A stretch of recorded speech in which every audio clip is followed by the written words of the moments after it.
তাহাজ্জুদ আর ফজরের অভ্যাস আছে যার, রহমত পূর্ণ প্রভাত হয় তার।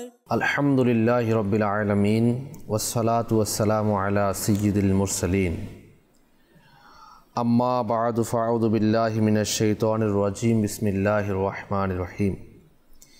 আসসালাতু ওয়াসসালামু আলাইকা ইয়া রাসূলুল্লাহ ওয়া আলা আলিকা ওয়া আসহাবিকা ইয়া হাবিবাল্লাহ। আসসালাতু ওয়াসসালামু আলাইকা ইয়া নবিয়াল্লাহ ওয়া আলা আলিকা ওয়া আসহাবিকা ইয়া নূরাল্লাহ। নবী রহমত শফি উম্মত সাল্লাল্লাহু তাআলা আলাইহি ওয়া আলিহি ওয়াসাল্লাম ইরশাদ করেছেন, তোমরা যেখানেই থাকো আমার প্রতি দরুদ শরীফ পাঠ করো, কেননা তোমাদের দরুদ আমার নিকট পৌঁছে থাকে। সাল্লু আলাল হাবিব সাল্লাল্লাহু তাআলা আলা মুহাম্মদ সাল্লাল্লাহু তাআলা আলাইহি ওয়া আলিহি ওয়াসাল্লাম। সালাতাম ওয়া সালামান আলাইকা ইয়া সাইয়্যিদি ইয়া রাসূলুল্লাহ সাল্লাল্লাহু তাআলা আলাইহি ওয়া আলিহি ওয়াসাল্লাম। অনুষ্ঠান রহমতপূর্ণ প্রভাত নিয়ে আরও একবার উপস্থিত হয়েছি। অনুষ্ঠানে আপনাদের সকলকে জানাই স্বাগতম। আমরা অনুষ্ঠানে একটা বিষয় ভিত্তিক আলোচনা করে থাকি। আজকেরও ইনশাআল্লাহ আজ্জা ওয়া জাল একটি বিষয় নিয়ে আলোচনা হবে, আর বিষয় সম্পর্কে আমরা জানবো ইনশাআল্লাহ তাআলা। বিষয় সম্পর্কে জানার পূর্বে আমরা হামদে বারি তাআলা শ্রবণ করব, এরপর ইনশাআল্লাহ তাআলা বিষয় সম্পর্কে জানব। জি, হামদে বারি তাআলা। আসুন হামদে বারি তাআলা পাঠ করার পূর্বে ভালো ভালো নিয়ত করে নিই, কেননা মুমিনের নিয়ত তার আমলের চেয়ে উত্তম। তো ইনশাআল্লাহ আমি নিয়ত করে নিচ্ছি, আমি হামদে বারি তাআলা পাঠ করব আল্লাহ তাআলা তার প্রিয় হাবিব সাল্লাল্লাহু তাআলা আলাইহি সাল্লামের সন্তুষ্ট অর্জনের জন্য। আপনারা নিয়ত করে নিন, আপনারা হামদে বারি তাআলা শ্রবণ করবেন আল্লাহ তাআলা তার প্রিয় হাবিব সাল্লাল্লাহু তাআলা আলাইহি সাল্লামের সন্তুষ্ট অর্জনের জন্য। তো আসুন হামদে বারি তাআলা পাঠ করার পূর্বে দুরূদ শরীফ পাঠ করে নিই। সাল্লাল্লাহু আলাইকা ইয়া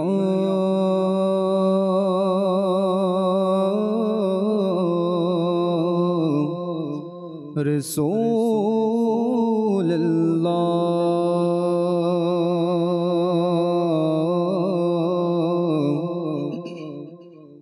ওয়া সাল্লাম আলাইকা ইয়া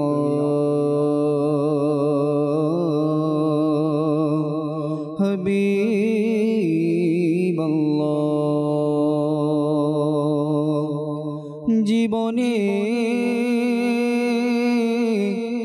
হবে কি তোমার দিদার ইয়া রাসূলুল্লাহ, সে আশায়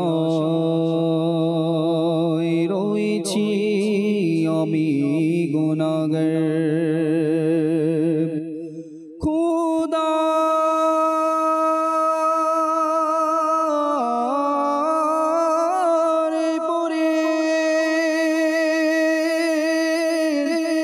শানে তোমার তুমি না বিদের রোজদার সাল্লাল্লাহু আলাইকা ইয়া রাসূলুল্লাহ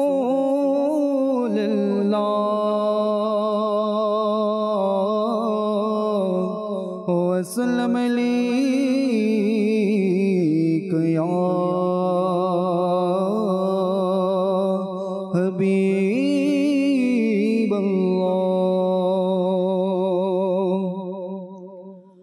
আল্লাহু আল্লাহু জাল্লা জালালুহু, আল্লাহু আল্লাহু জাল্লা জালালুহু, আল্লাহু আল্লাহু জাল্লা জালালুহু, আল্লাহু আল্লাহু জাল্লা জালালুহু, আল্লাহু আল্লাহু জাল্লা জালালুহু, আল্লাহু আল্লাহু জাল্লা জালালুহু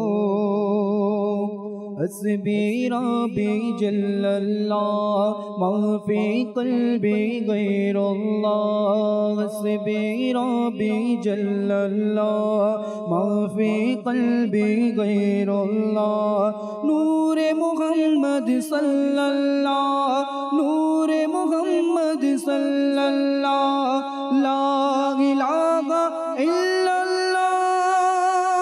अल्लाहु अल्लाहु जल्ल जलालुहु अल्लाहु अल्लाहु जल्ल जलालुहु अल्लाहु अल्लाहु जल्ल जलालुहु अल्लाहु अल्लाहु जल्ल जलालुहु अल्लाहु अल्लाहु जल्ल जलालुहु अल्लाहु अल्लाहु जल्ल जलालुहु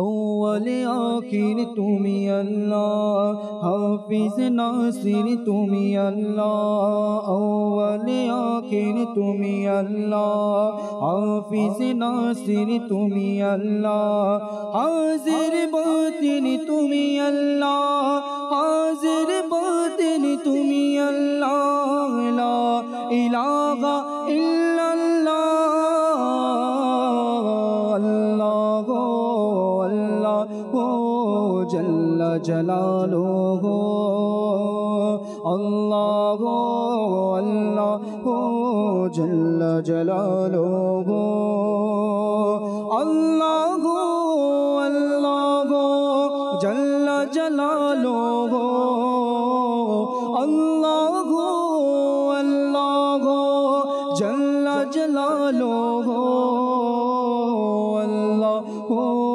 अल्लाहु जल्ल जलालुहु अल्लाहु अल्लाहु जल्ल जलालुहु हस्बी रब्बी जे बोलबे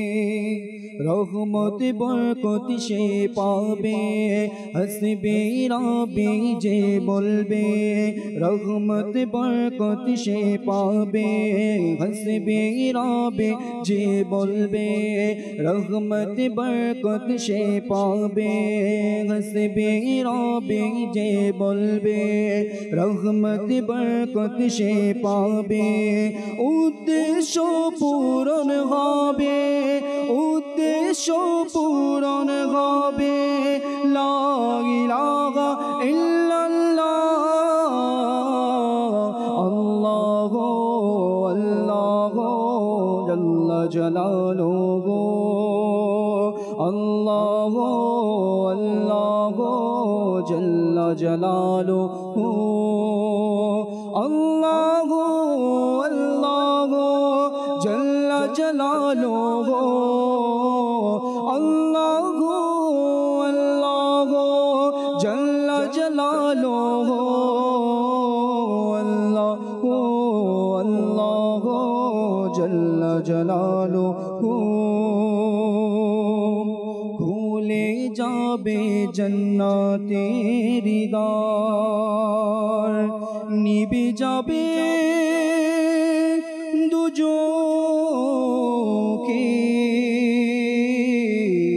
দুজোখের নার খুলে যাবে জান্নাতের দ্বার নিভে যাবে দোজখের নার খুলে যাবে জান্নাতের দ্বার নিভে যাবে দোজখের নার মন থেকে যে একবার বলবে মন থেকে যে একবার বলবে লা ইলাহা ইল্লাল্লাহ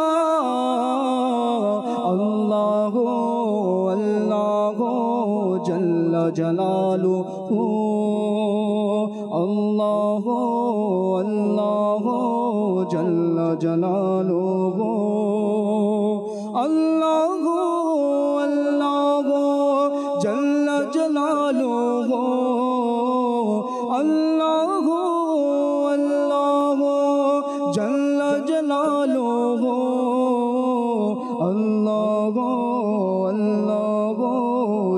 জাল্লা জালালুহু আল্লাহু আল্লাহু জাল্লা জালালুহু। মাশাআল্লাহ। রজব, শাবান, রমজান 3 মাস। আমরা জানি ইবাদত তো আমরা প্রতি মাসেই করব, কিন্তু এই 3 মাস বিশেষ করে ইবাদতের জন্য উৎসাহ প্রদান করা হয়। আর কিতাবের মধ্যে এমনটাই পাওয়া যায়, রজব হচ্ছে বীজ বপন করার মাস, শাবানুল মুআজ্জাম হচ্ছে পানি দেওয়ার মাস, আর রমজান মাস হচ্ছে ফসল কাটার মাস। এ থেকেই বোঝা যায় যে ইবাদতের গুরুত্ব কতটুকু।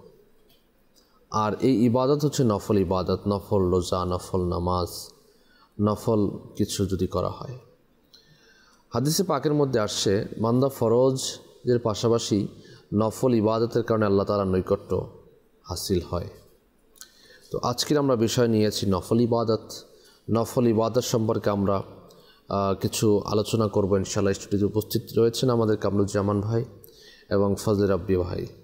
ইনশাআল্লাহ তাআলা আমরা গুরুত্বপূর্ণ কিছু আলোচনা শ্রবণ করব, যাতে নফল ইবাদতের প্রতি আমাদের মনোনিবেশ হয়, নফল ইবাদত আমরা বেশি বেশি করতে পারি ফরজের পাশাপাশি। যেহেতু রমজান মাস অতি সন্নিকটে আমাদের, আর আমরা জানি যে রমজান মাসে ইবাদতের সওয়াব আল্লাহ পাক বাড়িয়ে দেন। নফলের সওয়াব ফরজের সমতুল্য হয়ে যায়, আর ফরজের সওয়াব 70 গুণ আল্লাহ তাআলা বাড়িয়ে দেন। সেহেতু নফলের গুরুত্ব তো অপরিসীম রয়েছে। এটা মোক্ষম সময় আমাদের কমর বেঁধে আমাদের ইবাদতের মধ্যে নিজেকে লাগিয়ে দেয়া। শুরুতেই ফজল রাব্বির কাছে যাব, আজকের বিষয় সম্পর্কে জানবো নফল ইবাদত। الصلاة والسلام على سيد المرسلين أما بعد فأعوذ بالله من الشيطان الرجيم بسم الله الرحمن الرحيم আলহামদুলিল্লাহ। নফল ইবাদতের তো অনেক ফজিলত রয়েছে কোরআন এবং হাদিস শরীফে। যখনই নফল ইবাদতের কথা আসে তো কিছু সংখ্যক লোক মনে করে যে এটা কোনো জরুরি জিনিস না, এটা না করলেও চলে। তো সর্বপ্রথম আমাদেরকে এটা দেখতে হবে যে ফরজ ইবাদত হোক অথবা ওয়াজিব হোক, সুন্নাত হোক অথবা নফল হোক, এই সবগুলোই তো আমরা নবী করিম সাল্লাল্লাহু আলাইহি ওয়াসাল্লাম এর কাছ থেকেই পেয়েছি। তো এটা বলা যে এটা জরুরি না, এটা জরুরি, তো আমাদেরকে একটু গুরুত্ব দিতে হবে। নফলের অর্থ হলো অতিরিক্ত জিনিস, অতিরিক্ত কাজ। আরবিতে এটাকে তাতাওয়ু বলা হয়, স্বেচ্ছামূলক কিছু করা, অর্থাৎ নিজ ইচ্ছায়। আল্লাহ তাআলা সেটা আপনার উপর ওয়াজিব করেননি, আল্লাহ আপনি করছেন, ফরজ করেননি, তবুও আমরা করছি, এটাকে বলা হয় তাতাওয়ু। আর এটার কোরআন এবং হাদিসে অনেক ফজিলত এসেছে। একটা উদাহরণস্বরূপ, আমরা কোনো কোম্পানিতে জব করি, তো সেখানে ডিউটির সময় হচ্ছে 8 ঘন্টা। এক ব্যক্তি যদি 8 ঘন্টা দিচ্ছে তো বস তাকে কিছু বলবে না, তারও প্রশংসা করবে, কিন্তু যে ওভারটাইম দিবে তার প্রশংসা বেশি হবে, এবং মাস শেষে এই দুইজনের কিন্তু বেতনও এক হবে না, বরং তাকে বেশি দেওয়া হবে যে ওভারটাইম করেছে। তো দুনিয়াতে যখন আমরা ওভারটাইম করি সেখানে আমাদেরকে তার প্রতিদান দেয়া হয়। তো এটা কিভাবে হতে পারে যে আমরা যদি বাড়তি ইবাদত করব, আল্লাহ তাআলা যেটা ফরজ করেননি তারপরে আমরা করছি, তো কিভাবে হতে পারে যে আল্লাহ তাআলা আমাদেরকে এর প্রতিদান দিবেন না? তো আসুন আমরা হাদিসে পাক থেকে শ্রবণ করি যে নফল ইবাদতের কি ফজিলত রয়েছে। জি, হাদিসে কুদসি রয়েছে। হাদিসে কুদসি তাকে বলা হয় যে আল্লাহ তাআলার ফরমান নবী করিম সাল্লাল্লাহু আলাইহি ওয়াসাল্লামের জবান মুবারক থেকে বের হয়, সেটাকে বলা হয় হাদিসে কুদসি। আল্লাহ তাআলা ইরশাদ করেন, ইয়াতাকাররাবু আবদি ইলাইয়া বিন নওয়াফিল, যে বান্দা নফল ইবাদতের মাধ্যমে আমার নৈকট্য অর্জন করে। যখন বান্দা ফরজ ইবাদত তো করেই, আমি আল্লাহ তাআলা বলেন আমি ফরজ ইবাদতের কারণেই আমার বান্দাকে পছন্দ করি, আর এই ফরজ ইবাদত আমার বেশি পছন্দ। কিন্তু ফরজ ইবাদতের পাশাপাশি বান্দা নফল ইবাদতের মাধ্যমে আমার নৈকট্য অর্জন করে, হাত্তা উহিব্বা, এমনকি আমি তাকে প্রিয় বানিয়ে নেই, আমি তাকে ভালোবাসি।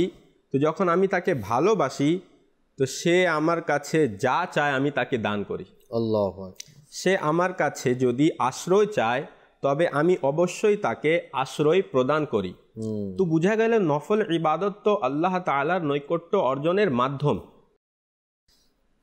ইমামে আজম আবু হানিফা রহমতুল্লাহ তাআলা আলাইহি, ইমামে আজম ফকিহে আফখাম, ইতিহাসের মধ্যে কোনো ফকিহের এত ইবাদত, এত প্রচেষ্টা পাওয়া যায় না। তিনার ব্যাপারে এসেছে যে তিনি যেখানে ইন্তিকাল করেছেন ওই স্থানে ৭,০০০ বার কোরআনে পাকের খতম দিয়েছে। সুবহানাল্লাহ, এটা জরুরি ছিল না। জরুরি ছিল না, কোরআনে খতম করা তো ফরজ না। না, কিন্তু বুজুর্গানে কেরামগণ আল্লাহ তাআলার রিজার জন্য স্বেচ্ছা ইবাদত করতেন, সারা সারা রাত ইবাদত করতেন। হযরতে বিলাল হাবশি রাদিয়াল্লাহু তাআলা আনহুর ব্যাপারে এসেছে, নবী করিম সাল্লাল্লাহু তাআলা আলাইহি ওয়া আলিহি ওয়াসাল্লাম একদিন ফজরের নামাজের পরে হযরতে বিলাল হাবশি রাদিয়াল্লাহু তাআলা আনহুকে ইরশাদ করলেন, হে বিলাল, ইসলামের মধ্যে তোমার এমন কোনো আশানুরূপ আমল বলো।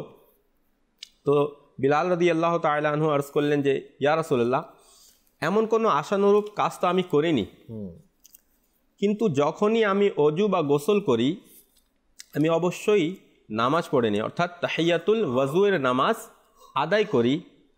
তো এই কারণে আল্লাহ তাআলা হয়তো আমাকে এই প্রতিদান দান করেছেন। অর্থাৎ বিলাল হাবশি রাদিয়াল্লাহু তাআলা আনহুকে নবী করিম সাল্লাল্লাহু তাআলা আলাইহি ওয়া আলিহি ওয়াসাল্লাম জান্নাতের মধ্যে, নবী করিম সাল্লাল্লাহু আলাইহি ওয়াসাল্লাম বলেন যে আমি জান্নাতে আমার আগে আগে তোমাকে হাঁটতে দেখেছি। সুবহানাল্লাহ, সুবহানাল্লাহ। তো জান্নাতে আমার আগে আগে হাঁটতে দেখেছি, এই কারণ কি? তো তিনি বললেন যে আমি যখনই অজু করি বা গোসল করি অবশ্যই আমি নামাজ আদায় করে নিই, অর্থাৎ আমি তাহিয়াতুল ওয়াজুর নামাজ আদায় করে নিই। তো এখান থেকে বোঝা গেল যে হযরত বিলাল হাবশি রাদিয়াল্লাহু তাআলা আনহুর মর্যাদা কী, আর সেটা নফল ইবাদতের মাধ্যমেই হয়েছে। তো এখান থেকে আরেকটা জিনিস বোঝা গেল যে নবী করিম সাল্লাল্লাহু আলাইহি ওয়াসাল্লামের আগে আগে যাওয়া, এটা কিভাবে হতে পারে? তো উলামা ইকরাম বলেছেন যে এখানে বিলাল হাবশি রাদিয়াল্লাহু তাআলা আনহু খাদিমের মর্যাদা নিয়ে, খাদিম হিসাবে আগে আগে ছিলেন। অর্থাৎ যেভাবে বাদশাহের আগে চাকররা, খাদিমরা আগে আগে থাকে যে সরো সরো বাদশাহ আসছে, এভাবে হযরত বিলাল রাদিয়াল্লাহু তাআলা আনহু আগে আগে ছিলেন। আর নবী করিম সাল্লাল্লাহু আলাইহি ওয়াসাল্লাম যে জিজ্ঞাসা করেছেন, প্রশ্ন করেছেন, তো কি নবী করিম সাল্লাল্লাহু আলাইহি ওয়াসাল্লাম জানতেন না যে বিলাল রাদিয়াল্লাহু তাআলা আনহু কোন আমলের কারণে এই মর্যাদা পেয়েছেন? তো এখানে জিজ্ঞাসা করা বা প্রশ্ন করার কারণ হলো যাতে আমার উম্মত জেনে নেয় যে হযরত বিলাল রাদিয়াল্লাহু তাআলা আনহু কোন আমলের কারণে এই মর্যাদা পেয়েছেন। জি, নয়তো যেই জিনিসটা লক্ষ বছর পরে হবে, অর্থাৎ জান্নাতে যেহেতু কিয়ামতের দিনই যাবে, তো এটাও নবী করিম সাল্লাল্লাহু আলাইহি ওয়াসাল্লাম আগেই দেখে নিয়েছেন। তো যে নবী সাল্লাল্লাহু আলাইহি ওয়াসাল্লাম সেই জিনিসটা দেখে নিয়েছেন, সে কি এটা জানেন না যে বিলাল রাদিয়াল্লাহু তাআলা আনহু কোন আমলের কারণে গিয়েছেন? তো এটা হলো শান। তো আমাদের উচিত যে আমরা যেন বেশি বেশি নফল ইবাদত করি। আমরা খুবই গুরুত্বপূর্ণ আলোচনা শ্রবণ করেছি যে বান্দা নফলের কারণে আল্লাহ তাআলার সান্নিধ্য পেয়ে থাকেন, আল্লাহ তাআলার প্রিয় ভাজন হয়ে থাকেন, আল্লাহ তাআলা প্রিয়তম হয়ে থাকেন, আল্লাহ তাআলা তাকে প্রিয় হিসাবে কবুল করে নেন। তো ফরজ নামাজ তো আমাদের ছাড়তেই হবে, এমনটা যেন না হয়ে যায় যে নফলে আলোচনা চলছে, ফরজের গুরুত্ব নেই। না, ফরজের গুরুত্ব বাড়ানোর জন্যই নফলের আলোচনা। যে ব্যক্তি নফল নামাজ আদায় করবে সে কি ফরজ ছেড়ে দিবে? কোশ্চিন কালেও না। ফরজ আদায়ের পরেই তো নফল নামাজ পড়বে। কি বলেন কামরুজ্জামান ভাই? আলহামদুলিল্লাহ, আজ আমরা যে বিষয় নেওয়া হয়েছে নফল, নফল মানে হচ্ছে এক্সট্রা, অতিরিক্ত। আর আমরা শুনছিলাম নফলের মাধ্যমে একজন বান্দা আল্লাহ সুবহানাহু ওয়া তাআলার নৈকট্য অর্জন করতে পারে। সুবহানাল্লাহ। আর আল্লাহ সুবহানাহু ওয়া তাআলা কালামুল্লাহতে ইরশাদ করেন, আমি জিন এবং মানুষকে সৃষ্টি করেছি একমাত্র আমার ইবাদত করার জন্য। এই ইবাদতকে আল্লাহ সুবহানাহু ওয়া তাআলা কয়েকটি ধাপে সাজিয়েছেন। উলামায়ে কেরাম কিছু ব্যাখ্যা এভাবে দেন নফলের ক্ষেত্রে, আল্লাহ সুবহানাহু ওয়া তাআলা আমাদেরকে সৃষ্টি করেছেন ইবাদতের জন্য। এখন ইবাদতের ক্ষেত্রে কিছু ধাপ তিনি ভাগ করে দিয়েছেন। এর মধ্যে রয়েছে ফরজ, ওয়াজিব, সুন্নত, নফল, মুস্তাহাব, মুবাহ, আরও অনেক কিছু রয়েছে। আমাদের প্রথম টার্গেট হচ্ছে ফরজ আদায় করা। ইসলামের মাঝে যে বিধানগুলো রয়েছে ফরজ, সেগুলোকে আমাদের উপর অপরিহার্য, এইগুলো আমাদেরকে আদায় করতেই হবে। উলামায়ে কেরাম বলেন, আমরা তো নামাজ, যেমন ফরজ নামাজ, 4 রাকাত জোহরের ফরজ নামাজ, এটা তো আমাদের পড়তেই হবে, আদায় করতেই হবে। এই ফরজ নামাজকে রক্ষা করার জন্য, এটাকে প্রতিষ্ঠিত রাখার জন্য উলামায়ে কেরাম এভাবে ব্যাখ্যা দেন, একটি খামার বা একটি পশুর খামার, একটি ছাগলের খামার, এই খামারটাকে আমি যত্ন করব। এই যত্ন করার জন্য আমি পাশে একটি বেষ্টনী দিলাম, বেড়া দিলাম। এই বেষ্টনী দেওয়ার পর আরও একটি বেড়া দিলাম, আরও একটি বেড়া দিলাম।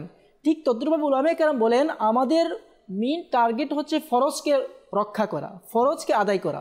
ফরজ আদায় করতে গিয়ে আমি আমার খামারকে রক্ষা করতে গিয়ে পাশে একটি বেষ্টনী দিলাম, যাতে আমার বাগানের কোনো ক্ষতি না হয়, আমার পশুর কোনো ক্ষতি না হয়। তো পাশে একটি ওয়াজিব, এটা হচ্ছে একটা বেষ্টনী। আবার এর পাশে আরও একটি বেষ্টনী দিলাম, যাতে আমার বাগান আরও সুরক্ষিত থাকে। তো এটা হচ্ছে সুন্নত। সুন্নতের পাশে আরও একটি বেষ্টনী দিলাম, যাতে আমার ফরজগুলো নিরাপদ থাকে, ফরজগুলো আদায় হয়ে থাকে। অর্থাৎ আমি চারদিক দিয়ে একের পর এক বেষ্টনী দিচ্ছি, বাউন্ডারি দিচ্ছি, আমার ফরজ যাতে ছুটে না যায়। তো একটি চিন্তা করি, যদি আমার বাগানে কেউ হামলা করতে চাই, তো আমাকে প্রথম যে বেষ্টনী আছে সেটাকে ভাঙতে হবে, সেটাকে অতিক্রম করতে হবে। যখন সে এটা অতিক্রম করবে, তারপর পরবর্তী যে বেষ্টনী আছে সেটা অতিক্রম করতে হবে।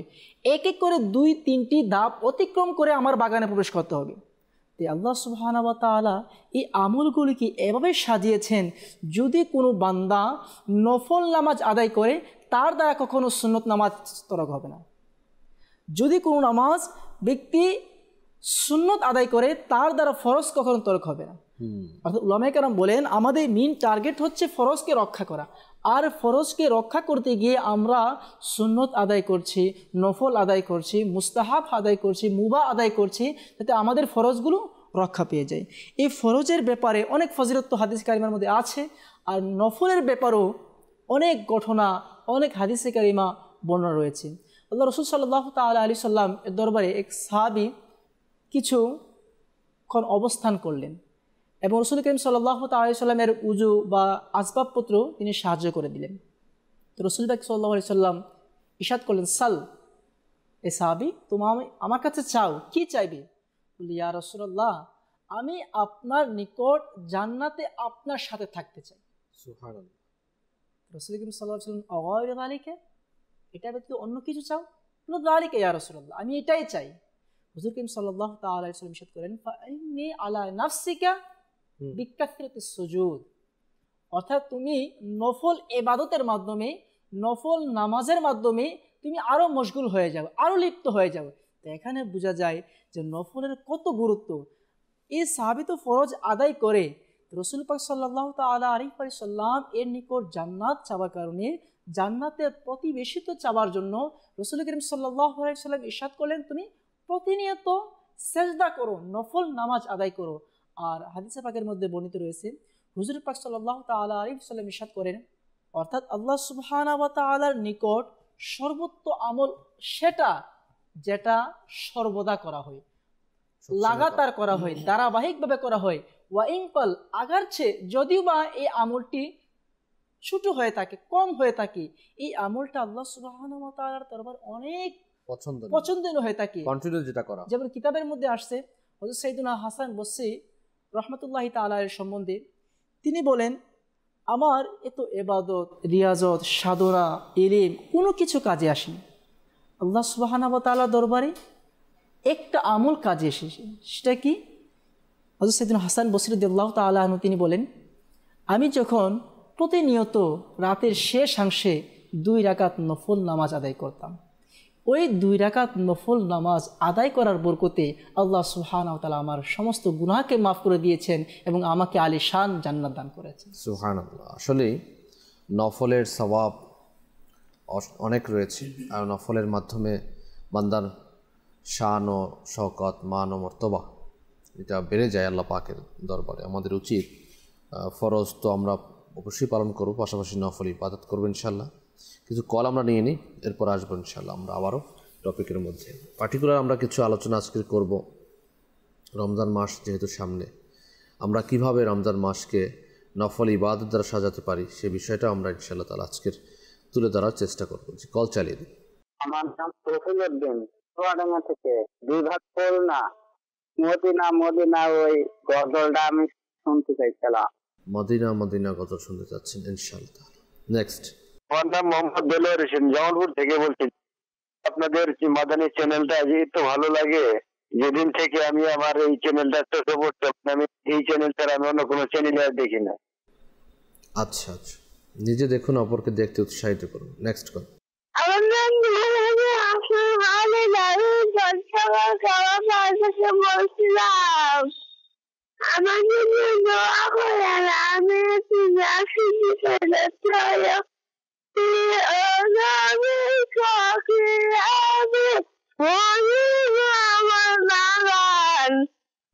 আচ্ছা, মাশাআল্লাহ। আসলে শোনাবেন ইনশাআল্লাহ আমাদের ইব্রাহিম ভাই। Next call. ফারুক হুসাইন, গোপালগঞ্জ, কোটালীপাড়া। আপনার অনুষ্ঠানটা দেখতে ভালো লাগতেছে, অনেক সুন্দর। এইরকম অনুষ্ঠান আমরা চাই। আপনাদের সবাইকে শুভকামনা সকালে, এবং দোয়া করি এরকম অনুষ্ঠান আমাদের দিতে পারেন। মাশাআল্লাহ, ইনশাআল্লাহ তাআলা। সাথেই থাকুন, দেখতে থাকুন মাদানী চ্যানেল বাংলা ইনশাআল্লাহ তাআলা। কালাম শুনতে চেয়েছেন,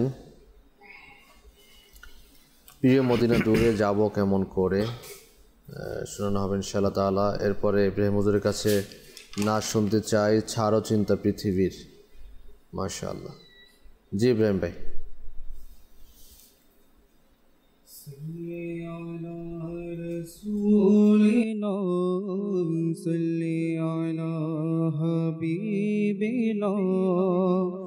صل على محمد صل على رسولنا صل على حبيبنا صل على محمد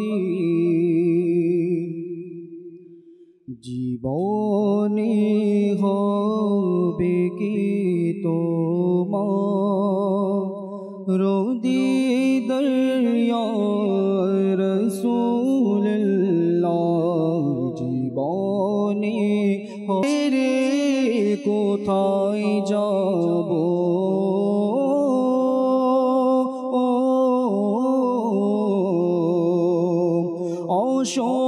অসহায় আমি দরিদ্র তোমায় ছেড়ে কোথায় যাব তুমি আপন করে নাও না মদানী মদিনে বলে দূরে যাব কেমন করে প্রিয় মদিনা দূর আকা প্রিয় মদিনা দূর আল্লাহুম্মা সাল্লি আলা সাইয়্যিদিনা মুহাম্মাদিন আল্লাহুম্মা সাল্লি আলা সাইয়্যিদিনা মুহাম্মাদিন অশ্রু জোরে যায় শুকিয়ে কেঁদে কেঁদে নিরালায় পেতে একবার দেখা গিয়ে তোমার সোনার মদিনায় অশ্রু জোরে যায় শুকিয়ে কেঁদে কেঁদে নিরালায় পেতে একবার দেখা গিয়ে তোমার সোনার মদিনায় প্রতি বছর আশায় তাকে যাব সোনার মদিনায় মনের ব্যথা বলবো গিয়ে ওগে দরদি তোমায় আল্লাহুম্মা সাল্লি আলা সাইয়্যিদিনা মুহাম্মাদিন আল্লাহুম্মা সাল্লি আলা সাইয়্যিদিনা মুহাম্মাদিন ও মাঝে একটু দাঁড়াও সাথে লয়ে যাও আমায় কিরূপ প্রিয় নবীর রওয়া যায় হৃদয় জুড়ে একই ধ্বনি হৃদয় জুড়ে একই ধ্বনি যাব আমি মদিনায় তার চরণে মরব আমি মরব না কো বাংলায় আল্লাহুম্মা সাল্লি আলা সাইয়্যিদিনা মুহাম্মাদিন আল্লাহুম্মা সাল্লি আলা সাইয়্যিদিনা মুহাম্মাদিন আল্লাহুম্মা সাল্লি আলা সাইয়্যিদিনা মুহাম্মাদিন আল্লাহুম্মা সাল্লি আলা সাইয়্যিদিনা মুহাম্মাদিন। মাশাআল্লাহ মাশাআল্লাহ। আরও কিছু বাকি রয়েছে, এগুলো নেক্সটে শোনানোর ব্যবস্থা করে দিয়েন, তার দিল খুশি হয়ে যাবে। নফল ইবাদত আমাদের আজকে বিষয় চলছে। তো কিতাবে বর্ণিত রয়েছে যে আমরা নফল ইবাদত যেগুলো করি, তো দিনের নফল ইবাদতের চেয়ে নফল ইবাদত রাতেরটা উত্তম বেশি। যেই নফল নামাজ আমরা দিনে আদায় করব, সেটা যদি রাতে আদায় করি তাহলে সেটার সওয়াব আল্লাহ তাআলা বাড়িয়ে দেন। মুসলিম শরীফের মধ্যে আসছে, নবী রাহমাত সাল্লাল্লাহু আলাইহি ওয়াসাল্লাম ইরশাদ করেন যে ফরজ নামাজের পর উত্তম নামাজ হলো রাতের নামাজ। রাত জেগে যারা ইবাদত বন্দি করে, রাত জেগে যারা নফল নামাজ আদায় করেন, তো তাদের জন্য এটা সৌভাগ্যময়। তো যাদের সম্ভব হয় তাহাজ্জুদের নামাজ যারা আদায় করে, তাদেরও এই রাতে নফল নামাজ আদায় হয়ে গেল। যদি তাহাজ্জুদ আদায় করতে কেউ না পারে, তাহলে কিয়ামুল লাইল রাতে নামাজ আদায় করা যেতে পারে। এভাবে করে অসংখ্য নামাজ রয়েছে ইনশাআল্লাহ তাআলা। বাস আমরা পড়নেওয়ালা হয়ে যাই, আমরা নফল ইবাদত করনেওয়ালা হয়ে যাই, তাহলে সওয়াব তো অনেক রয়েছে, ইবাদত তো অনেক রয়েছে, কিন্তু করবে কে? এখন আমরা ধীরে ধীরে ইবাদত থেকে অনেক দূরে চলে যাচ্ছি, বঞ্চিত হয়ে যাচ্ছি, ইবাদত থেকে আমরা মেহরুম হয়ে যাচ্ছি। পিছনে অনেকগুলো কারণ রয়েছে। আল্লাহ পাক আমাদেরকে নফল ইবাদতকারী হিসাবে কবুল মঞ্জুর করুন। বেশি বেশি নফল ইবাদত করে আল্লাহ পাকের নৈকট্য অর্জন করার তৌফিক দান করুন। জি জি, আপনি এখন বলছেন যে রাতের ইবাদতের অনেক ফজিলত। আমাদের প্রিয় নবী সাল্লাল্লাহু তাআলা আলাইহি ওয়া আলিহি ওয়াসাল্লাম রাতে এত বেশি ইবাদত করতেন, এত বেশি দাঁড়িয়ে নামাজ আদায় করতেন যে আমাদের নবী করিম সাল্লাল্লাহু আলাইহি ওয়া আলিহি ওয়াসাল্লামের পা মুবারক ফুলে যেত। আল্লাহ। হযরত আয়েশা সিদ্দিকা রাদিয়াল্লাহু তাআলা আনহা আরজ করলেন, ইয়া রাসূলুল্লাহ, আপনি এত বেশি কষ্ট কেন করেন? নবী পাক সাল্লাল্লাহু আলাইহি ওয়াসাল্লাম বললেন যে আমি কি আমার রবের কৃতজ্ঞ বান্দা হব না? আল্লাহ তাআলা নবী করিম সাল্লাল্লাহু আলাইহি ওয়াসাল্লামকে ইরশাদ করছেন যে ইয়া আইয়ুহাল মুজাম্মিল, হে বস্ত্রাবৃত। অর্থাৎ নবী করিম সাল্লাল্লাহু আলাইহি ওয়াসাল্লাম চাদর মোবারক পরিধান করেছিলেন। তো আল্লাহ তাআলা ইরশাদ করেন ইয়া আইয়ুহাল মুজাম্মিল, হে বস্ত্রাবৃত, কুমিল লাইলা ইল্লা কালিলা, রাত্রি জাগরণ করুন কিন্তু রাতের কিছু সময়। আচ্ছা। নিসফাহু আবিন কুস মিনহু কালিলা, অর্ধরাত্রি অথবা তার থেকেও কিছু কম।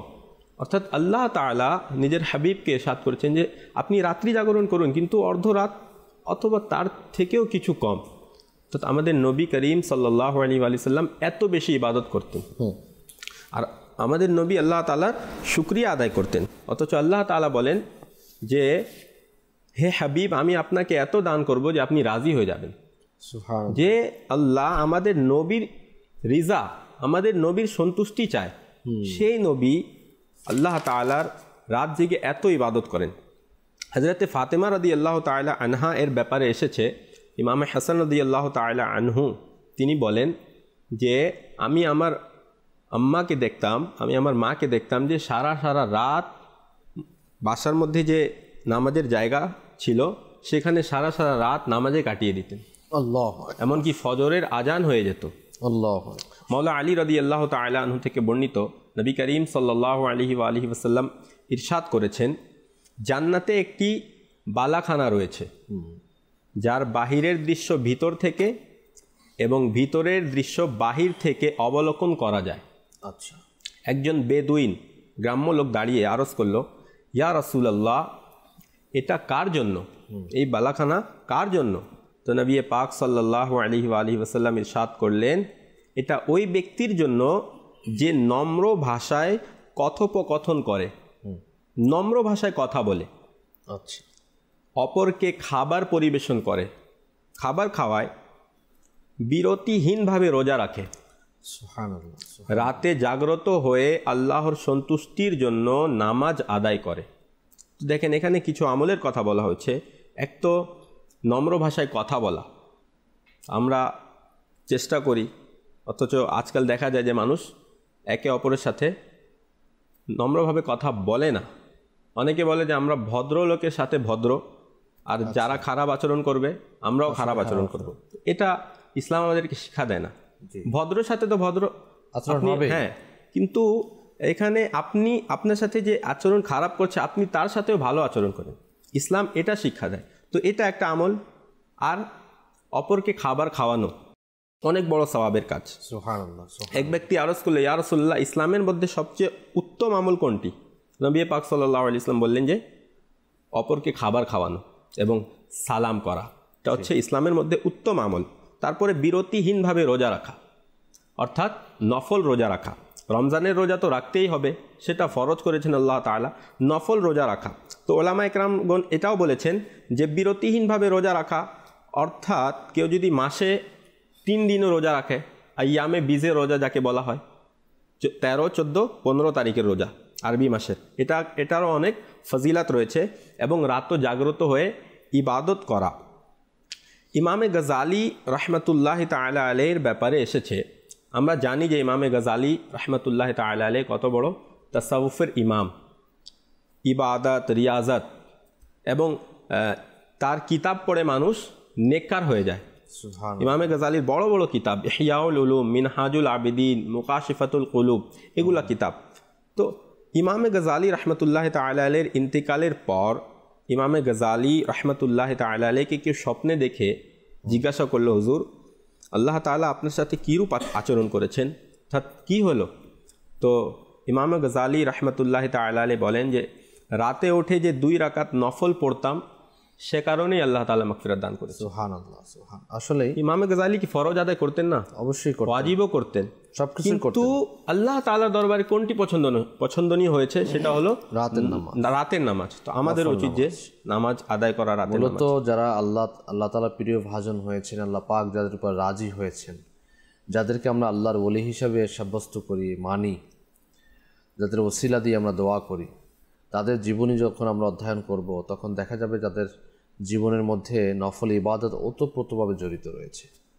প্রিয় নবী সাল্লাল্লাহু আলাইহি সাল্লামের আমরা কিছু শ্রবণ করলাম যে কিভাবে করে নফল ইবাদত করতেন, সারা রাত জেগে জেগে ইবাদত করতেন, যার জন্য মহান রব তাআলা কোরআনুল কারীমের সূরা মুসাম্মিল নাজিল করলেন। তেমনইভাবে আপনার প্রসিদ্ধ সাহাবী হযরত সাইয়েদনা আব্দুল্লাহ বিন মাসউদ রাদিয়াল্লাহু তাআলা আনহু যখন মানুষ ঘুমিয়ে যাওয়ার পর তিনি উঠতেন, উঠে দাঁড়িয়ে যেতেন, তখন তার কাছ থেকে সকাল পর্যন্ত মৌমাছির আওয়াজের ন্যায় ভনভন শব্দ শোনা যেত। আল্লাহ পাকের রহমত তার উপর বর্ষিত হোক এবং তার সাদাকে আমাদের ক্ষমা হোক। দেখুন সাহাবায়ে কেরামের ইবাদত দেখুন, রিয়াজত দেখুন, আল্লাহু আকবার। যখন নবী রাহমাত সাল্লাল্লাহু আলাইহি সাল্লাম রোজা রাখা শুরু করলেন, রোজার উপর রোজা, রোজার উপর রোজা, না সাহারি না ইফতারি, সওমে বিসাল বলা হয় বলে না? জি, সওমে বিসাল। তো সাহাবায়ে কেরাম নবী রাহমাত সাল্লাল্লাহু আলাইহি সাল্লামের অনুসরণ করতেন, সকলে যা দেখতেন তাই করতেন। সাহাবায়ে কেরাম আলিম রিদওয়ানগণও এই রোজা রাখা শুরু করলেন। তো কেউ রোজা রাখতে রাখতে কেউ পড়ে যেতেন, কেউ মানে হুশ থাকতো না, অজ্ঞান হয়ে যেতেন। তখন নবী রাহমাত সাল্লাল্লাহু আলাইহি সাল্লাম সাহাবায়ে কেরামদেরকে, আইয়ুকুম মিসলি, তোমরা কি আমার মতো? তো এভাবে করে সাহাবায়ে কেরামগণ নবী রাহমাত সাল্লাল্লাহু আলাইহি সাল্লামকে অনুকরণ করতেন।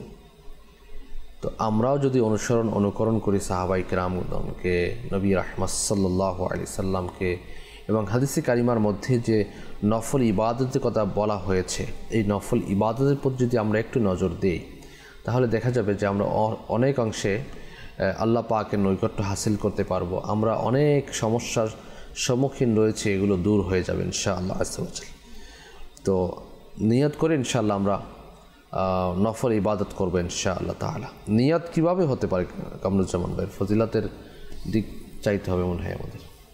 জি অবশ্যই, নিয়ত তো এর আলোচনা খুব ব্যাপক। বান্দার আমল যেখানে ডিপেন্ড করে, যেখানে সেন্টার, এটা হচ্ছে বান্দার নিয়তের উপর। মানে আমি নফল ইবাদতের যে একটা নিয়ত না, যে আমি আজকের আগামী দিন রোজা রাখবো অথবা রাতে ইবাদত করবে, এটা আপনার কিভাবে আসবে আমার মধ্যে আর কি? আসলে এর জন্য আমি বলবো সবচেয়ে বড় একটি এফেক্ট যেটি হয়ে থাকে, যেটি একটি প্রভাব হয়ে থাকে, এটা হচ্ছে সহচর্য। আচ্ছা, আমার সহপাঠী কে আছে, আমার সাথীর সঙ্গে কে আছে। আলহামদুলিল্লাহ, যারা মাদানী চ্যানেল নিয়মিত দেখে তারা হয়তো অবগত আছে, আজ আশিকানে রসুলের সোহবতের কারণে, তাদের সংস্পর্শের কারণে মানুষ কত ইবাদত গুজার হয়ে যাচ্ছে। ওই দিন মাদানী মুজাকারার মধ্যে বাপু একটি ভিডিও ক্লিপ চালানো হয়েছে। তো একজন ব্যক্তিকে প্রশ্ন করা হলো রজবের রোজা, তো বলা হলো আপনি রজবের রোজা কখনো রেখেছেন আগে পূর্বে? বলো না, আমি আজ প্রথম এই রজবের রোজা রেখেছি। এখন দেখুন, যে বান্দা মাআযাল্লাহ অনেক সময় ফরজ রোজা তরক করে দিত, ছেড়ে দিত, আজ সে সহবতের কারণে, সংস্পর্শের কারণে রজবের নফল রোজাও সে রেখেছে। এজন্য সহবত, সংস্পর্শ এর আলোচনা ব্যাপক। বান্দা ছোটোবেলায় সে যেভাবে বড় হয় সেটাই তার মাঝে থাকে। ফর এক্সাম্পল, যদি কোনো ছোটো বাচ্চা তার পিতা মাতার নেককার হয়, তার যারা অধীনস্থ রয়েছে তারা নেককার হয়, তো সে বান্দা ছোটো থেকে তার নেক কাজ করার একটি আগ্রহ হয়ে থাকে। আমরা যেমন আলা হযরত রহমতুল্লাহ সম্বন্ধে আমরা শুনেছি, তিনি ছোটো কাল থেকেই ইলমের বহর তার মাঝে ছিল। কি জন্য? তার পরিবারের মাঝে আলেম উলামা ছিল, তার দাদা ছিল আলেম, তার বাবা ছিল আলেম, তারা ছিল নেককার, পরহেজগার। এই জন্য আলা হযরত কেবলা ছোটো কাল থেকে তার জ্ঞানের ভান্ডার ছিল, ছোটো কাল থেকে তার ইবাদতের মনোমানসিকতা ছিল, ছোটো কাল থেকে তার ইলমের পিপাসা ছিল। এটা মাত্র সংস্পর্শের কারণে আলহামদুলিল্লাহ আজ দাওয়াত ইসলামের মাদানী মহলে যারা রয়েছে, আজ দেখুন না, যেমন লাখ লাখ ইসলামী ভাই, ইসলামী বোন এই নফল রোজা রাখছে, এই সহবতের কারণে, সংস্পর্শের কারণে। আমি সকলকে অনুরোধ করব যে আমরা দাওয়াত ইসলামের মাদানী পরিবেশের সাথে সম্পৃক্ত হয়ে যাই। আল্লাহ এবং তার হাবিব সাল্লাল্লাহু তাআলা আলাইহি ওয়া সাল্লাম এই সন্তুষ্টি অর্জনের জন্য নফল ইবাদত আমরা করতে থাকি। নফল ইবাদতের আলোচনা চলছে, বান্দা কিভাবে নৈকট্য অর্জন করবে।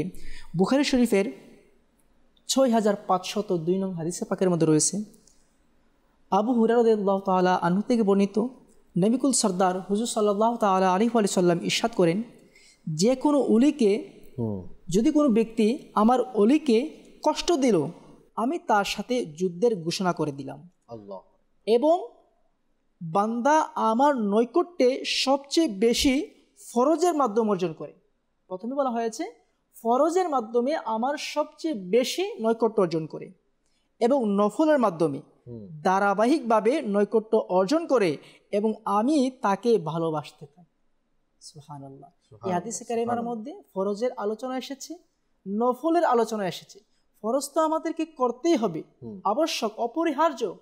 নফলের আমরা অভ্যস্ত হয়ে গেলে, যদি ধারাবাহিকভাবে আমরা নফল নামাজ আদায় করি, নফল ইবাদত করি, তাহলে আল্লাহ সুবহানাহু ওয়া তাআলা আমাদেরকে ভালোবাসবেন। আর আল্লাহ সুবহানাহু ওয়া তাআলাকে ভালোবাসার মাধ্যম হলো তার ইবাদত করা। আল্লাহ সুবহানাহু ওয়া তাআলা কোরআনে কারীমের মধ্যে সূরা আহজাবের 41 এবং 42 নং আয়াতের মধ্যে ইরশাদ করেন, ইয়া আইয়ুহাল্লাযীনা আমানু যকুরুল্লাহা যিকরান কাসীরা ওয়াসাব্বিহুহু বুকরাতাও ওয়া আসীলা। আল্লাহ। কানজুল ঈমান থেকে অনুবাদ, হে ঈমানদারগণ, আল্লাহকে অধিক স্মরণ করো এবং সকাল সন্ধ্যায় তার পবিত্রতা ঘোষণা করো।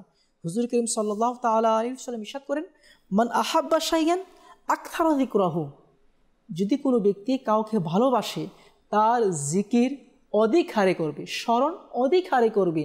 এখন আল্লাহ সুবহানাহু ওয়া তাআলা বলছেন যে তোমরা সকাল সন্ধ্যা আমার গুণকীর্তন করো, আমার পবিত্রতা অর্জন করো, আমার পবিত্রতা বয়ান করো। তো কীভাবে? বুকরাত ওয়াসিলা, সকাল সন্ধ্যা। এখন আমি আল্লাহ সুবহানাহু ওয়া তাআলার নৈকট্য অর্জন করতে চাই, নৈকট্য হাসিল করতে চাই নফলের মাধ্যমে। সকাল সন্ধ্যা গুণকীর্তন করার দ্বারা, সকাল সন্ধ্যা তাসবিহ পাঠ করার দ্বারা আমি যদি প্রতিনিয়ত নফল নামাজ আদায় করি, এখন আমার ভালো লাগছে না, আমি বসে বসে তাসবিহ পাঠ করব। হাদিসে পাকের মধ্যে রয়েছে যে ব্যক্তি সুবহানাল্লাহ, আলহামদুলিল্লাহ, লা ইলাহা ইল্লাল্লাহ, আল্লাহু আকবার, এই কয়েকটি তাসবিহ রয়েছে, এই তাসবিহগুলি যদি কোনো ব্যক্তি পাঠ করে, একবার পাঠ করার বরকতে আল্লাহ সুবহানাহু ওয়া তাআলা জান্নাতের মাঝে তার একটি বৃক্ষ রোপণ করে দিবেন। আর কিতাবের মধ্যে বর্ণিত রয়েছে এই বৃক্ষ এত বিশাল আকারের হবে, এত বড় গাছ হবে যে কিতাবের মধ্যে বর্ণিত রয়েছে একটি কাক যদি তার জীবনের শুরু থেকে মৃত্যু পর্যন্ত, তার ইন্তেকাল পর্যন্ত সে আকাশ দিয়ে উড়তে থাকে, তার জীবন শেষ হয়ে যাবে কিন্তু সেই গাছের ছায়া সে অতিক্রম করতে পারবে না। আল্লাহ। বিভিন্ন উলামা কেরাম বলেন যে কাক এমন একটি প্রাণী যা 400-500 বছর হায়াত পেয়ে থাকে। এখন আমি চিন্তা করি 400-500 বছর যদি কাক হায়াত পেয়ে থাকে তো কত দীর্ঘ সময় সে উড়াতে পারবে, আর কত দীর্ঘ পথ সে অতিক্রম করতে পারবে, আর এই গাছের আয়তন কত বিশাল হতে পারে। এমনিভাবে প্রত্যেকটি আমলের মাধ্যমে আল্লাহ সুবহানাহু ওয়া তাআলার নৈকট্য অর্জন করা যায়। আর হুজুর করিম সাল্লাল্লাহু তাআলা আলাইহি ওয়াসাল্লাম এর দুরুদে পাকের ব্যাপারে তো বিশাল ফজিলত, যা আমরা প্রতিনিয়ত মাদানী চ্যানেলের মাধ্যমে বয়ান করা হয় দুরুদে পাকের ফজিলত। আমার ভালো লাগছে না, বাস আমি বসে থাকি। আরেকটা নেকির উপায় হচ্ছে যে আমি এখন নফল ইবাদত করব। নফল ইবাদতের অনেক দিক রয়েছে। হাদিসে পাকের মধ্যে রয়েছে যে যদি কোনো বান্দা তার ইবাদত করতে এখন ইচ্ছা হচ্ছে না, অলসতা বোধ হচ্ছে, এখন সে যদি তার আখিরাতের চিন্তা করে, এখন যদি সে আখিরাতের চিন্তা করে, তো জামিউ সগীর কিতাবের মধ্যে রয়েছে আখিরাতের কিছুক্ষণ জিকির করা, চিন্তা ভাবনা করা 60 বৎসর নফল ইবাদত চেয়ে উত্তম। এত বিশাল রয়েছে। আর নফল ইবাদতের ব্যাপারে অনেক ঘটনা বর্ণিত রয়েছে। যেমনভাবে হযরত সাইয়্যিদুনা হাসান রানজানি রহমতুল্লাহি তাআলা আলাইহি বলেন, ইবাদতের ভিত্তি 3টি জিনিসের মধ্যে নিহিত রয়েছে। ইবাদতের ভিত্তি, ইবাদতের মাধ্যম 3টি জিনিসের মাধ্যমে রয়েছে। নাম্বার 1 হলো চোখ, নাম্বার 2 হলো মুখ, আর নাম্বার 3 হলো অন্তর। চোখ দ্বারা শিক্ষার জন্য অনুধাবন করা হয়, চোখ দিয়ে মানুষ ইবাদত হাসিল করে, শিক্ষা গ্রহণ করে। আর অন্তর দ্বারা চিন্তা ভাবনা করে, আর মুখ দ্বারা সততা এবং জিকির ও তাসবিহ পাঠ করে থাকে। কিভাবে? চোখ হচ্ছে পরীক্ষার একটি মাধ্যম। এখন দেখুন আজ আমাদের সমাজে বা আমাদের পূর্বে অনেক ঘটনা সংঘটিত হয়েছে, বা আজ আমার চোখের সামনেও আমি দেখছি আমার পাশে ভাই ইন্তেকাল করেছে।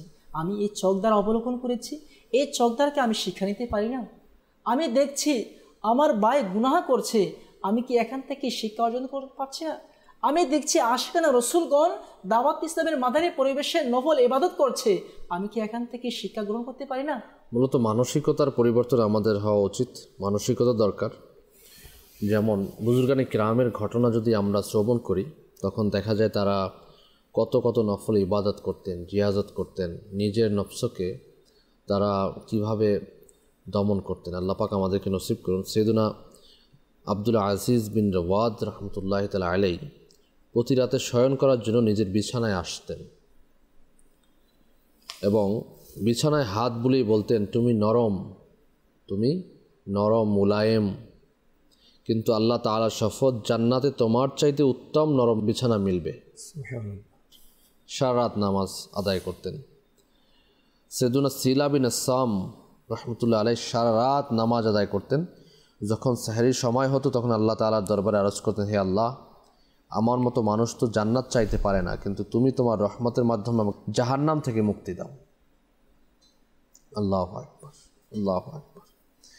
সৈয়দনা রবি বিন হুসাইন রহমতুল্লাহ আলাই এর কন্যা তার নিকট আরজ করেন, আব্বাজান, মানুষ ঘুমিয়ে যায় কিন্তু আপনি ঘুমান না কেন? তো তিনি রহমতুল্লাহ আলাই তিনি বললেন যে, কন্যা আমার, তোমার পিতা আকস্মিক শাস্তিকে ভয় করে, যা রাতে হঠাৎ চলে আসে। তো এই যে বুজুর্গানে কেরামের ঘটনা, আপনি দেখবেন যে প্রত্যেক বুজুর্গানে কেরাম যাদেরকে আমরা অলি আল্লাহ বলি, তাদের জীবনী অধ্যয়ন করলেই দেখা যায় যে তারা আমাদেরকে নফলের প্রতি উৎসাহ প্রদান করেছেন। আজকে শয়তান আমাদেরকে ওয়াসওয়াসা দেয়, নফলের কি প্রয়োজন ভাই, শবে মিরাজের নামাজের কি প্রয়োজন, শবে বরাতের নামাজের কি প্রয়োজন, শবে বরাতের নামাজ নাই, শবে মিরাজে নামাজ নাই, তো অমুক রাতে নামাজ নাই, তমুক রাতে নামাজ নাই, কোনো ইবাদত নাই। এই শুধু নাই শব্দ। দেখুন, বুজুর্গানে কিরাম কিন্তু কোনো নাই শব্দ বলেনি। তোমার মন চায় তুমি করো না ইবাদত, যিনি ইবাদত করে তাকে আমি কেন বাধা দিব? তাহলে তাকে আল্লাহ তাআলার কাছ থেকে আমি দূরে সরাচ্ছি, এটা কি কারো পক্ষে সম্ভব? একজন মানুষ চায় সে নফল ইবাদত করবে, একটা দিন ফিক্সড করেই করবে। ফর এক্সাম্পল, আমি প্রত্যেক বৃহস্পতিবার আমি নফল ইবাদত করব, তো ফিক্সড করলাম। ফিক্সড করলে প্রবলেম কি, সমস্যা কোথায়? ইন্তেজাম করে, আয়োজন করে আমি করলাম, সমস্যা কোথায়? আসলে দৃষ্টিভঙ্গির অনেক পরিবর্তন আমাদের হওয়া দরকার। ইবাদতের ক্ষেত্রে আমরা অনেক পিছনে পড়ে গেছি। এজন্যই আমাদের সমাজের মধ্যে আজকের দেখা যায় যে মানুষ তো আমরা রয়েছি, কিন্তু মনুষ্যত্ব আমাদের মাঝে নেই। মনুষ্যত্ব তখনই আসবে যখন আল্লাহ পাকের হুকুম আহকাম আমাদের মধ্যে চলে আসবে। যখন আল্লাহ পাকের হুকুম আহকামগুলো আমরা মেনে নিব, তখন আমাদের অন্যান্য মানুষের হকগুলোও আমাদের মাঝে অটোমেটিক্যালি চলে আসবে। আবার অনেক সময় দেখা যায় আমরা নামাজ আদায় করি ঠিকই, কিন্তু নামাজ আমাদের হচ্ছে না। রোজা রাখছি ঠিকই, কিন্তু রোজার নুরানিয়াতগুলো নষ্ট করে দিচ্ছি। শুধু উপোস থাকাই হচ্ছে। উপোস থাকার নাম কিন্তু রোজা না। রোজার মধ্যে অনেক তফাত রয়েছে। যারা নফল রোজা রাখছি আমরা, শবে মিরাজের রজব মাসে আমরা রোজা রেখেছি অনেকে, আবার শাবান মাসেও রোজা রেখেছি, আরও হয়তো রাখবো। পাশাপাশি রমজান মাসে তো রোজা ছাড়াই যাবেন, এটা ফরজ রোজা। তো আমাদের এই রমজান মাস আসছে, রমজান মাস আসার প্রাককালে আমরা এই নফল ইবাদত নিয়ে আলোচনা করার উদ্দেশ্য এটাই যে, যেহেতু নফলের সওয়াব আল্লাহ পাক ফরজের সমতুল্য করে দেবেন, তো সেহেতু নফলের গুরুত্বটা যাতে আমরা বুঝি, অনুধাবন করি এবং নফল ইবাদতের মধ্যে নিজেকে লাগিয়ে দেই। তো সেক্ষেত্রে দেখুন, আমরা কিন্তু সাহারি করতে উঠব, আন্ডারস্টোর সবাই আমরা সাহারি খাব। ঈশার নামাজ পড়ে তারাবিহ আদায় করে আমরা কি করব? নফল নামাজ সাহারি খেতে উঠব। যদি একটু আগে উঠি আর অজু করে নেই, অজু করে আমরা যদি 2 রাকাত, কমপক্ষে 2 রাকাত নামাজ আদায় করি, তাহাজ্জুদের নামাজ হিসেবে যদি 2 রাকাত নামাজ আদায় করে নিই আর কন্টিনিউ যদি করতে পারি, তাহলে দেখা যায় এই 30 দিন কমপক্ষে আমাদের তাহাজ্জুদ মিস হবে না। রমজানে 1 মাস আমাদের তাহাজ্জুদ মিস হবে না। তারাবিহ আমরা আদায় করি।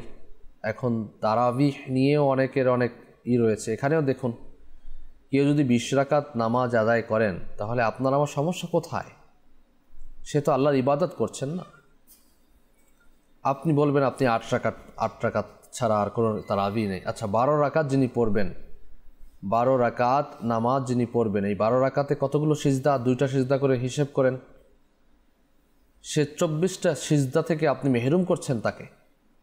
চিন্তা তো করে দেখুন যে আপনি কি করছেন।